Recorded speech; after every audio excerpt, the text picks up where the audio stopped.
I am back. I hope আপনারা সবাই ভালো আছেন। আজ আমরা যাব সিলেটের দ্বিতীয় সাজেকে। আশা করি আপনারা পুরো ভিডিওটা এনজয় করবেন। So let's go to main place. আমরা সবাই রওনা দিচ্ছি সিলেটের 2 নম্বর সাজেকের উদ্দেশ্যে। এই লোকেশনটা আসলে পড়েছে সিলেট সাহেব বাজার থেকে আরও হয়তো 10-15 টাকার ভাড়া হয়তো হবে। তো আশা করি আপনার সাথেই থাকবেন। বাসা থেকে বের হয়ে আমরা টমটম একটি নিলাম মদিনা মার্কেট যাওয়ার উদ্দেশ্যে। ফাইনালি আমরা মদিনা মার্কেট এসে পৌঁছেছি। এখন আমরা সাহেব বাজার যাওয়ার উদ্দেশ্যে গাড়ি খোঁজাখুঁজি করতেছি। অবশেষে আমরা অনেক খোঁজাখুঁজির পর সাহেব বাজার যাওয়ার জন্য একটি গাড়ি খুঁজে পেয়েছি। আমরা গাড়িটি রিজার্ভ করেছি সাহেব বাজার যাওয়ার উদ্দেশ্যে। আপনারা চাইলে লোকালে যেতে পারবেন। আম্বরখানা থেকে সাহেব বাজার যেতে হয়তো 30-35 টাকা নিবে আপনাদের কাছ থেকে। আমরা 5 জন ছিলাম, এর জন্য আমরা গাড়ি রিজার্ভ করেছি আমাদের সুবিধার্থে। আপনারা চাইলে আমাদের মতো গাড়ি রিজার্ভ করে দিতে পারেন। আমরা পৌঁছে গেলাম রুদ্রছায়া রিসোর্টে। আই হোপ ভিডিওটা আপনারা এনজয় করবেন। অ্যান্ড 50 টাকা টিকেটের দাম 50 টাকা পড়েছে। I hope all of viewers enjoy my video. Thank you very much. যাওয়া যাক ভিতরে।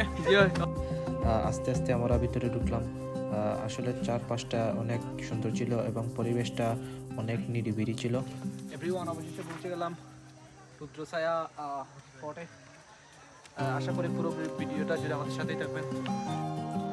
প্রথমে ঢুকে আপনারা রুদ্রছায়া সাইনবোর্ড দেখতে পাবেন। এরপর ধীরে ধীরে সিঁড়ি বেয়ে উঠতে হবে।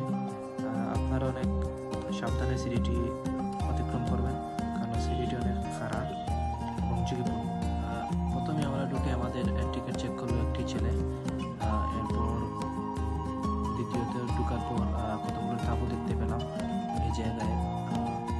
আপনারা চাইলে এই তাঁবুগুলো রাত্রে যাপন করতে পারেন এবং চাইলে আপনারা এন্টারটেনমেন্ট ভিডিও কিংবা ফটোগ্রাফি করতে পারেন। পরে একটি দোলনা দেখতে পেলাম। দোলনাতে অনেক আমি দুলছিলাম, অনেক ভালো লাগছিল কারণ অনেক সুন্দর পরিবেশ এবং অনেক মনোরম দৃশ্য দেখতে পেলাম। আসলে এই সামনে একটা কুড়ে ঘর দেখতে পাচ্ছি আমরা। চলুন এই কুড়ে ঘরে যাওয়া যাক। পাশে একটি ব্যাডমিন্টন খেলার মাঠ ছিল। ওই জায়গায় ব্যাডমিন্টন খেলার সুব্যবস্থা আছে। আপনারা চাইলেই ওই জায়গায় গিয়ে ব্যাডমিন্টন খেলতে পারেন। এইরকম একটি জায়গায় এসে এত পুরাতন সায়ানির একটি ঘর পাওয়া আসলে বুঝতে পারি সত্যি অ্যামেজিং।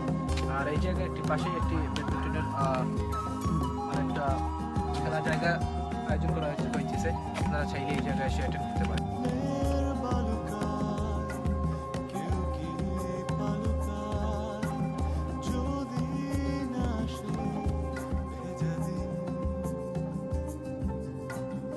আপনারা চাইলে ওই জায়গায় অনেক দোলনা আছে। আপনারা চাইলে ওই জায়গায় অনেক ভিডিও এবং ফটোশ্যুট করতে পারেন। আবারও আমরা আস্তে আস্তে এগিয়ে গেলাম এবং সামনে আবারও আরেকটি কুড়েঘর দেখতে পেলাম এবং সেই কুড়েঘরের ভিতরে ঢুকলাম। ভিতরের দৃশ্যটা সত্যি অনেক অসাধারণ এবং অনেক সাজানো এবং অনেক গোছালো ছিল।